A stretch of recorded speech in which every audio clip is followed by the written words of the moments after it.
c'est l'heure du live MT Subvention. J'ai décidé de recommencer à faire du live maintenant que l'été est terminé. On a repris nos activités régulières. Il n'y a plus de perturbations de 4 ans et de 7 ans dans nos activités. Donc, j'ai dit, tiens, je vais recommencer à faire des lives. Je trouvais ça le fun à faire. Puis aujourd'hui, j'ai choisi comme sujet l'organisation au sein de l'organisation, en fait. Donc, si vous vous connectez, dites-moi coucou. Je ne sais pas si je vais voir les commentaires, par exemple, parce que je suis pas encore à l'aise avec l'interface là, qui est proposée par Facebook. Ah oui, je les vois là. Parfait. Donc, commentez si vous êtes là, si vous avez des questions par rapport à ce que je dis, n'hésitez pas. Même si le live est en rediffusion, n'hésitez pas à poser vos questions en commentaire, puis je vais répondre, moi ou Patrick, là, avec plaisir. Donc, aujourd'hui, je discute de l'organisation, de l'importance d'une bonne organisation au sein de l'entreprise, l'organisation, l'organisme, peu importe, parce que ça va impacter dans une démarche de demande de subvention ou si vous avez déjà demandé des subventions, ça va grandement impacter votre relation actuelle ou future, potentielle avec votre bailleur de fonds, celui qui donne de l'argent. Puis, ça peut même impacter, dans le fond, les prochaines subventions que vous allez obtenir. Puis, je vous explique pourquoi aujourd'hui. Dans le fond, il faut savoir qu'un principe de base avec les subventions, c'est que si tu te fais donner de l'argent, exemple, je ne sais pas, moi, le ministère de la Culture et des Communications te donne de l'argent pour un projet. Parce qu'il a fait un appel à projet pour ça, il donnait des subventions, puis tu as réussi à en obtenir une. S'il te donne de l'argent, il va te demander une reddition de compte. Fait qu'il va falloir que tu dises, écoute, oui, j'ai bel et bien atteint mes résultats que j'ai promis, ou non, pas du tout, je ne les ai pas atteints pour telle raison, et tout ça. Mais comment on mesure ces résultats-là? Comment qu'eux peuvent mesurer l'impact qu'on a eu dans la communauté, mettons, ou avec notre entreprise, avec leur aide financière, ben c'est avec la fameuse reddition de compte. Puis, dans le fond, tout ce que tu as promis comme information, quand tu as fait ta demande, mettons que tu dis, ben écoute, moi, là, je sais pas, moi, je fais une démarche, là, de faire des ateliers pour les jeunes en, je sais pas, moi, en culture pour qu'ils apprennent à jouer du trombone. Je sais pas, OK, je lance ça de même, là, ça n'a pas rapport par tout. Puis là, tu dis, hey, moi, là, je vais atteindre 1000 jeunes avec mon projet. On va acheter telle affaire, 12 trombones. On va aller dans 5 maisons de jeunes dans notre coin. Puis là, tu fais des promesses. Tu promets des livrables, tu promets des résultats, puis c'est correct. Il faut que ce soit réaliste, par contre. Puis là, un coup que tu as fait tes promesses, tout ça, puis là, mettons que tu obtiens ta subvention, le ministère de la Culture et Communication, ou peu importe lequel, là, c'est mon exemple, il va arriver puis il va te dire, ben écoute, c'est cool, tu as fait ton projet. Il parle pas de même, là. Il va te dire, ouais, c'est cool, tu as fait ton projet, mais maintenant, ben, c'est l'heure de la reddition de compte. Hein? Le projet est maintenant terminé. Nous, il faut qu'on sache est-ce que tu as atteint tes objectifs et tout ça. Fait que là, à ce moment-là, tu dois fournir beaucoup d'éléments. Tu dois fournir des factures, tu dois fournir tous les livrables que tu as promis. Fait que si tu as promis, je sais pas, moi, d'avoir créé un outil, un guide là, pour les premiers pas à jouer du trombone, ben il faut que tu fournisses ce guide-là. Si tu as promis d'atteindre 1000 jeunes, il faut que tu aies été capable de compiler ces informations-là par rapport aux 1000 jeunes. Fait que toutes les promesses que tu as faites, quand tu les fais, il faut que tu t'assures d'emblée que tu es capable de compiler ces informations-là, de les retrouver rapidement. Parce que quand tu te fais demander est-ce que tu as vraiment réussi à faire ce que tu as promis, il faut que tu les fournisses. Toutes, sans exception. Toutes les données, toutes les informations, tous les livrables promis, puis tu as un temps limité pour envoyer ça. Fait que le bailleur de fonds va t'envoyer le formulaire, puis il va te dire, OK, mais là, tu as 2 semaines ou 30 jours pour remplir ça, 60 jours, peu importe. Souvent, ça se compte en un petit nombre de semaines. 2, 4 semaines, quand tu es chanceux, 2 mois. Donc là, mettons, tu as 2 semaines là, pour aller tout compiler tes données, puis aller remplir le formulaire, puis faire suivre ça à ton bailleur de fonds. Puis ça, dans le fond, ce processus-là, ça démontre, dans le fond, que le bailleur de fonds peut avoir confiance en toi en tant qu'organisation, que tu peux mener des projets à bien selon les critères que tu as promis, les livrables que tu as promis, les résultats que tu as promis. Donc, si tu es mal organisé, tu n'es pas capable de fournir les informations que tu as promis, ça part mal, ça brise ta relation de confiance avec ton bailleur de fonds.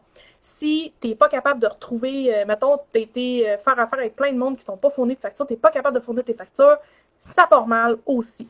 Si, je sais pas, moi, tu as promis des affaires bien, bien grandioses, puis finalement, tu es bien en dessous de ce que tu as promis comme résultat. Mettons que tu as atteint finalement 30 jeunes au lieu de 1000. C'est un gros gap, c'est dur à expliquer. Fait que, dans le fond, il faut que tu aies une super bonne structure à l'intérieur de tout ça pour te dire ça, là. Faut que tu aies une super bonne structure à l'interne pour te permettre de tout compiler ces données-là que tu as promis. Donc, si ça implique que quand tu fais tes promesses, qu'il faut que tu fasses des nouveaux formulaires, que tu t'assures que tu es capable d'aller sortir les stats sur ton site web que tu as promis, il faut que tu t'assures de tout ça. Puis il faut que tu t'assures aussi que tu vas être capable de répondre à ces demandes, à ces demandes de remplir des formulaires dans les temps qui sont impartis. Puis là, dans le fond, ce qui peut arriver, c'est, mettons, tu dis, ben écoute, là, j'ai pas le temps, je suis dans le rush, c'est des affaires qui arrivent. Des fois, ça arrive vraiment pas au bon moment, cette reddition de compte-là, on va se le dire. Si t'es dans le jeu, ça marche pas, t'es pas capable, puis tu fais comme, ah, je vais tasser ça sur le coin de mon bureau, puis je vais m'en occuper, mais j'ai le temps. Puis que tu t'en occupes, je sais pas, moi, un mois plus tard, 2 mois plus tard. Puis là, finalement, que tu finis par y envoyer, ça donne une très mauvaise image au niveau de ta gestion à l'interne. S'il manque des informations, s'il manque des documents, même chose. Fait qu'après ça, si l'année prochaine, tu as un nouveau projet, tu dis, OK, on va apprendre aux jeunes à jouer du saxophone. Bon, je reste dans la même thématique. On refait une demande au ministère de la Culture et Communication. Lui, là, il est pas niaiseux, là. Il va, je parle de lui comme si c'était une personne, mais ça, bailleur de fonds-là, il est pas niaiseux. Il va s'en rendre compte que c'est ta deuxième demande que tu fais. Là, je veux dire, il tient ses comptes, lui, ici, ton bord, là. Puis il va bien se rendre compte là, que ça t'a pris t'as envoyé tes affaires 2 mois plus tard, ou des fois même que tu les as pas encore envoyées, tes redditions de compte. Fait que c'est même pas si ton premier projet, ça a bien été, ou, hey, il avait promis là, qu'il allait aider 1000 jeunes à apprendre à jouer du trombone, il y en a juste eu 30. Puis là, dans cette demande-là, il me dit, hey, je vais en aider 1500 à apprendre le saxophone. De quoi ça a l'air, vous pensez, t'sais? Fait que faut être super réaliste dans nos prévisions, puis il faut être super organisé pour transmettre en temps et en heure nos redditions de compte avec les informations concernant toutes les promesses qu'on a faites, parce que le bailleur de fonds, quand il va voir votre prochaine demande, ça se peut qu'il la refuse sur cette... Ça se peut aussi qu'il l'accepte, mais qu'il te donne pas mal moins que ce que tu as demandé, puis pas mal moins que ce qu'il t'avait donné l'année passée, parce que là, il est pas sûr, puis il se dit, ben, écoute, il l'a même pas fait à moitié le projet l'année passée, fait que moi, il donne à moitié moins que ce qu'il demande, ben, je m'attends bien qu'il va faire juste à moitié des résultats. Tout peut arriver. Fait que c'est vraiment, il peut même, il peut refuser de vous donner votre subvention, il peut arriver plein d'affaires.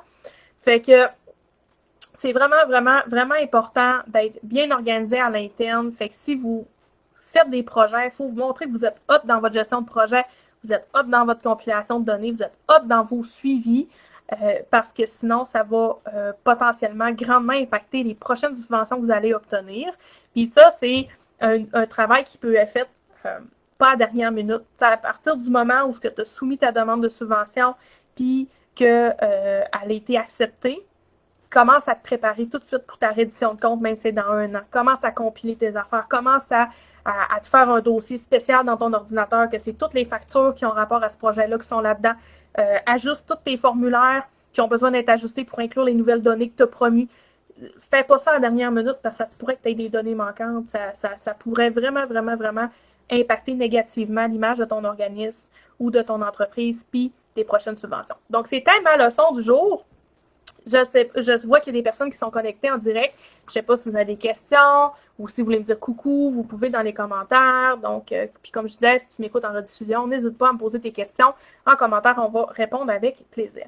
Fait que c'était ça mon petit sujet du jour parce que je trouve ça vraiment important. Puis c'est des situations que j'ai rencontrées quand même assez fréquemment. C'est quelque chose qui se prépare. C'est quelque chose qu'on peut éviter de perdre là, un peu notre nom en tant qu'entreprise ou organisme aux yeux d'un bailleur de fonds parce qu'on a fait une mauvaise gestion de nos suivis. Fait que je trouvais ça important d'en parler aujourd'hui pour faire un peu de prévention. Donc, voilà, c'était mon sujet du jour. Ensuite, mon autre sujet, c'était au niveau de la formation que je suis en train de faire, d'offrir actuellement à ma cohorte. Hein. Vous savez, il y a eu des posts là-dessus.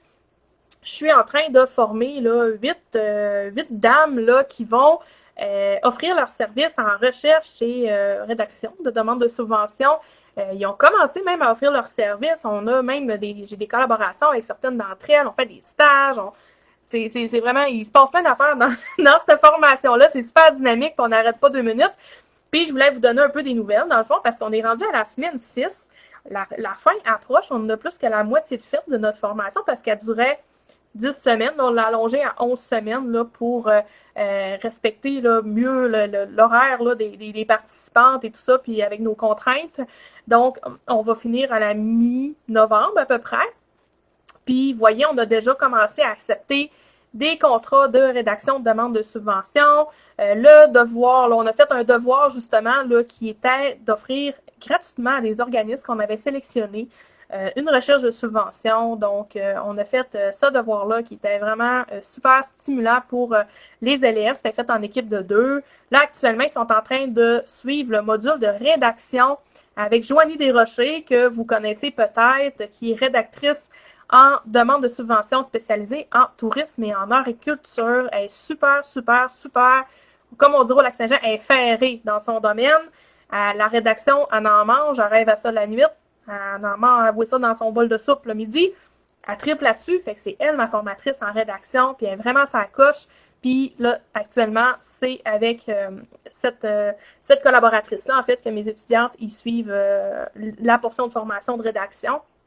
Puis ensuite de ça, ils vont retomber avec moi pour qu'on parle justement de la reddition de compte, pour qu'on puisse aider nos clients à bien se préparer à la faire, la comprendre les protocoles d'entente, parce que des fois, des clients nous arrivent puis ils comprennent rien pantoute de ce qu'il y a dans le protocole d'entente. Fait que là, je leur apprends qu'est-ce que ça contient, qu'est-ce que ça veut dire et tout ça. La gestion client, en tout cas, on va voir tout ça pour qu'on finisse à la mi-novembre puis qu'ils soient pleinement outillés pour prendre des contrats. Fait que ça commence à marcher pas mal leur affaire. J'en ai plusieurs avec des beaux contrats de rédaction là, qui ont commencé à négocier. Il y a des mandats de recherche de subvention aussi qui ont commencé à travailler. Donc, ça avance vraiment bien. Puis, c'est vraiment comme je l'avais pensé. Parce que quand j'ai conçu ma formation, je me disais, je pense bien que les filles n'auront pas le temps de finir leur formation, qu'ils vont déjà avoir des contrats sur les bras. Puis c'est ça qui arrive actuellement. Fait que c'est vraiment le fun à voir.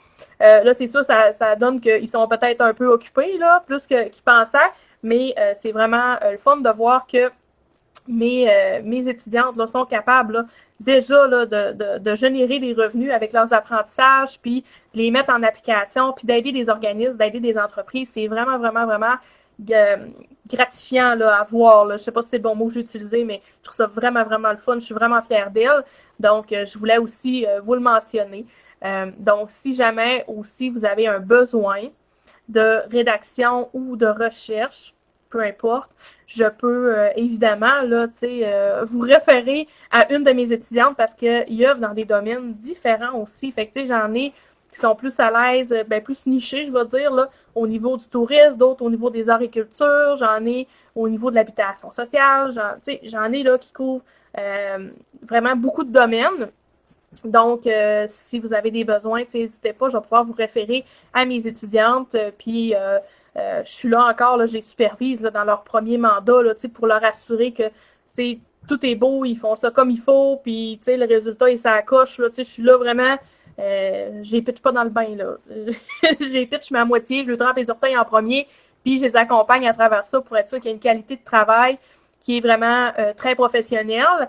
Donc, ça ressemble à ça. Puis si jamais tu m'écoutes, puis tu fais comme « Ah, wow, ça doit être l'air cool, cette formation-là. » Oui, je te confirme, c'est vraiment cool. Je pense que les filles là, sont pas avec moi, sont pas connectées, mais s'ils étaient là, ils pourraient commenter que j'imagine bien qu'ils apprécient la formation, sinon ils m'auraient dompé là. Mais on a des super belles rencontres, c'est super le fun. On fait du coworking ensemble, on a des rencontres à toutes les semaines.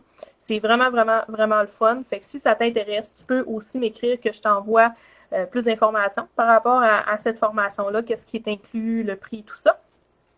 Donc, voilà, ça ressemble à ça pour mon live d'aujourd'hui. Je vous ai débité ça, mais je voulais que ça dure à peu près 15 minutes. Puis, 14 minutes 22. Fait que, je suis quand même pas pire.